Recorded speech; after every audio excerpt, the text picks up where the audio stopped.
ស្រីបងប្អូននេះ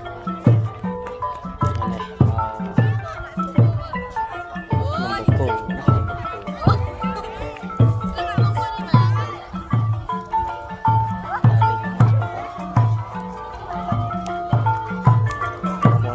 ដើរលេងច្រើនណាស់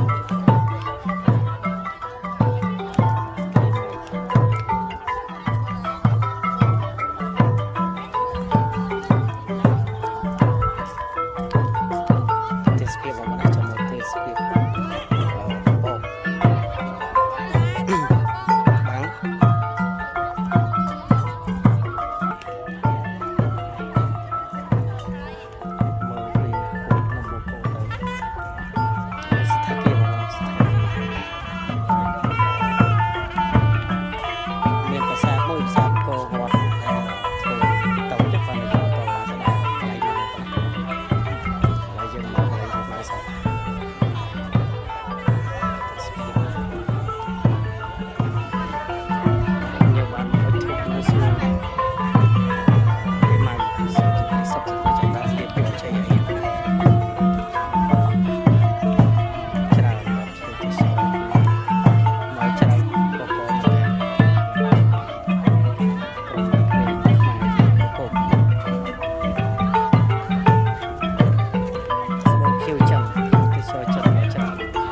មើលជិះមកដល់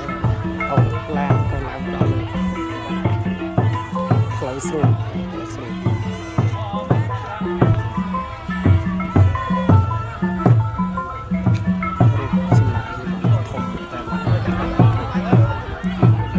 ជាជនមានតែខ្មែរទៅចិនមកវូស៊ូអស់